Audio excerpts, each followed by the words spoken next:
Police સ્ટેશનના થોડા દિવસો પહેલાં એક અકસ્માત મોતનો ગુનો દાખલ કરવામાં આવ્યો. આ અકસ્માત મોતના ગુનામાં જે વ્યક્તિ ભોગ બનનાર છે એના સેમ્પલની વિગત જ્યારે FSL તથા હોસ્પિટલથી લેવામાં આવી ત્યારે એ સેમ્પલમાં મિથેનોલની હાજરી પ્રસ્થાપિત થઈ.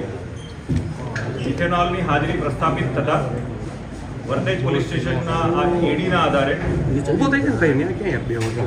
ગુનો દાખલ કરવાની પ્રક્રિયા ગઈકાલે શરૂ થઈ. અમારી જે ઇન્વેસ્ટિગેશન છે એમાં પ્રાઇમરી ક્લિયર છે કે જે પ્રોડક્શન થયું છે આ વસ્તુનું એ ભાવનગરમાં જ થયું છે.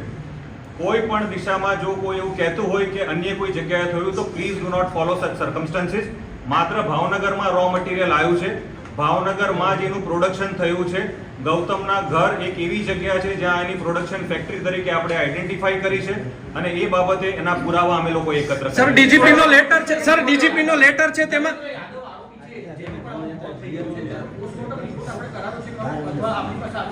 જે નરેન્દ્ર યાદવ જેને FIR માં પણ અમે બતાવ્યો છે એ વ્યક્તિનું મૃત્યુ થયું છે. આ નરેન્દ્ર યાદવ એ વ્યક્તિ છે કે જે મધ્યપ્રદેશથી 1 કે 2 દિવસ પહેલા આવે છે અને આ જે લઠ્ઠાવાળો મિથેનોલ યુક્ત દારૂ જે બનાવ્યો છે એ બનાવવાની પ્રક્રિયામાં એ જોડે હતો અને એને બનાવ્યા પછીનું એનું પ્રાઇમરી પહેલો કન્ઝમ્પશન કરવાવાળો વ્યક્તિ એ છે. જ્યારે અમારા ધ્યાન ઉપર આવ્યું છે ત્યારે નરેન્દ્ર ઓલરેડી અહીંયા સારવાર લઈ હોસ્પિટલમાં ડેથ થઈ ગયું છે અને એ MP જતો રહ્યો હતો જ્યાં એનું પોસ્ટમોર્ટમ થયાની વિગત છે. હાલ એ અમારા કેસનો આરોપી છે પણ પ્રાઇમરીલી એનું મૃત્યુ થયું. સાહેબ તેની ડેડ બોડી કોની કહેવાથી મોકલી દેવામાં આવી હતી? કેટલી બોટલો બની હતી, કેટલાનો કબજે લેવાયો છે અને ક્યાં હાલ જે તમે FIR જોશો, FIR ની અંદર અમે ડિટેલમાં કેટલું પ્રોડક્શન થયું છે એ કર્યું છે. ઉપરાંત અમે ઘણો બધો જે રો ફોર્મની અંદર અમે લીકર કબજે કર્યો છે અને થોડુંક જે છે હાલ અમે લોકો શોધી રહ્યા છે. તપાસનો વિષય છે. Within a day or two હું તમને એક્ઝેક્ટ ફિગર આપી શકું. સર ડીજીપી સાહેબના નામથી જે પત્ર લખવામાં આવ્યો છે તેમાં લખ્યું છે ઘનશ્યામ નામનો જે મધ્યપ્રદેશનો ફિરોજ છે તેની પાસેથી સમગ્ર માલ આવ્યો છે. સુરત SP ને સુરત ગ્રામ્ય SP ને પણ ધ્યાન દોર્યું છે.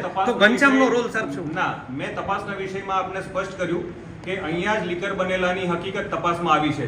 એ લેટર બાબતે હાલ નહીં કમેન્ટ કરી શકું, પરંતુ તપાસના ઇન્વેસ્ટિગેશનમાં ક્લિયર છે કે ભાવનગરમાં રો મટીરિયલ આવ્યું અને ભાવનગરની અંદર જ એનું પ્રોડક્શન. સાહેબ આપના દ્વારા ફિરોજ અનેક જગ્યાએ ગયો છે સર, ક્યાં બીજે બનાવવાની શક્યતાઓ ખરી? હાલ અમે લોકો એ દિશામાં અલગ અલગ ટીમ બીજી જગ્યાએ ગઈ છે. જે રહીશ છે એ મેઇન કિંગપિન કહી શકે એવો વ્યક્તિ છે. તો રહીશની મુવમેન્ટ ગુજરાતમાં જે ડિસ્ટ્રિક્ટમાં કે જે શહેરોમાં છે હાલ તમામ ટીમો ત્યાં પહોંચેલી છે અને એ બાબતે જો એને ક્યાંય બનાવ્યો છે તો એ અમે આપની સમક્ષ આગામી સમયમાં. સાહેબ આ નરેન્દ્ર ડોક્ટર છે સાહેબ, sir Narendra doctor row material જે લાવવામાં આવ્યું હતું સરખેજથી અમદાવાદની જે સરખેજમાં છે જે ટ્રાન્સપોર્ટર છે એટલે સરખેજ કોઈ સ્પેસિફિક સ્પોટ નથી. રો મટીરિયલ બીજા સ્ટેટમાંથી આવેલું છે.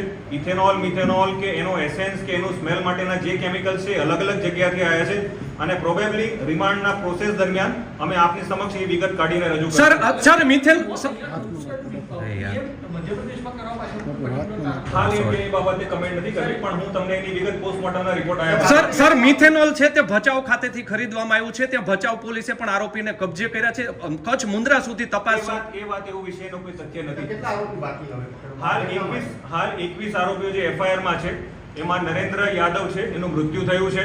અમે લોકોએ 13 આરોપીને હસ્તગત કર્યા છે. રહીશનો જે મેઇન રોલ છે, રહીશને અમારી ટીમ મધ્યપ્રદેશથી લાવીને ભાવનગર લઈ આવી છે. એને એરેસ્ટ કરવાની ને એને પૂછપરછ કરવાની પ્રક્રિયા ચાલુ છે. આ ઉપરાંત અન્ય જેના રોલ નીકળશે એની અમે FIR માં એડ કરીને આમાં ઇન્વોલ્વ કોઈ પણ વ્યક્તિને અમે છોડશું નહીં. સર નરેન્દ્રનું શબ છે તેનું PM કર્યા સિવાય સર જવા દેવામાં આવ્યું છે. સર નરેન્દ્રનું શબ છે તેનું આજે સાંજે સર નરેન્દ્રનું શબ છે તેનું PM ન કરાવવામાં આવ્યું. ભાવનગર પોલીસના કોઈ અધિકારીને તેમાં સસ્પેન્ડ કર્યા છે. શા માટે આવી તેમને કામગીરી કરી? અમારું કામ તપાસનું છે.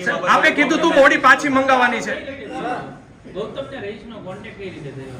એ પોતે મધ્યપ્રદેશમાં એ લોકોનો સંપર્ક થયો હતો જ્યારે અહીંયાથી એ લોકો નરેન્દ્ર ત્યાં રહીશ અને ગૌતમ જ્યારે મધ્યપ્રદેશમાં એક જોડે મળ્યા હતા ત્યારે થોડા સમય પહેલા એ લોકોનો સંપર્ક થયો હતો. સર આ બનાવવા માટે કઈ સામગ્રી અને કઈ મશીનરીનો ઉપયોગ કરવામાં આવ્યો હતો? જે કેમિકલ્સ છે બેઝિકલી કન્ટ્રી મેડ લીકર પ્રક્રિયા ટાઈપનું છે. IMFL ની બોટલ્સ છે અને અલગ અલગ કેમિકલ્સ યુઝ થયા છે. જે દર્દીઓ છે એમાં કેટલા લોકોની હજી મરવાની શક્યતાઓ એ હું કમેન્ટ ના કરીશું ડોક્ટર સર, ગૌતમની તપાસમાં સામે આવ્યું છે કોઈ પોલીસ અધિકારીને હપ્તા આપતો હોય વર્તેજ ના. એ બાબતે તપાસ અમારી દિશામાં છે જ નહીં. હું આપને પાછું રિપીટ કરીને કહું છું કે અમારી તપાસ ઇન્વેસ્ટિગેશન જે લઠ્ઠાકાંડ છે એ બાબતે છે.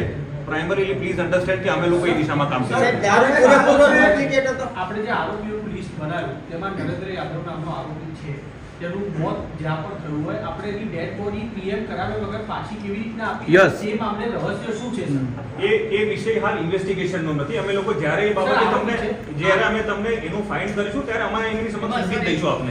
You have to weight for some time. Sir PM વગર બોડી આપી કેવી રીતના શકાય? સર, બોટલમાં દારૂ હતો, પૂરેપૂરો ડુપ્લિકેટ જ હતો. જે FSL ના રિપોર્ટ છે એ FSL ના રિપોર્ટ તમે જે અમારી FIR છે એની અંદર જે બ્લડની અંદરના શું કન્ટેન્ટ છે મિથેનોલના અને બોટલ જે કબજે કરી છે એમાં જે લીકર છે એ લીકરના શું કન્ટેન્ટ છે એ પ્રપોર્શનમાં મિથેનોલના ઇથેનોલના આપ્યા છે. એ આપ જોશો તો એક્ઝેક્ટલી એમાં મિથેનોલની હાજરી આપે સર, તેવી પણ વાત છે ઇથેનોલ બનાવવા ગયા હતા અને મિથેનોલ બની ગયું છે સાહેબ. ના નાશ કર્યો તો, થોડા દારૂનો નાશ કર્યો તો. સાહેબ, ટોટલ કેટલી રીતે આપણે કેવો બનાવી?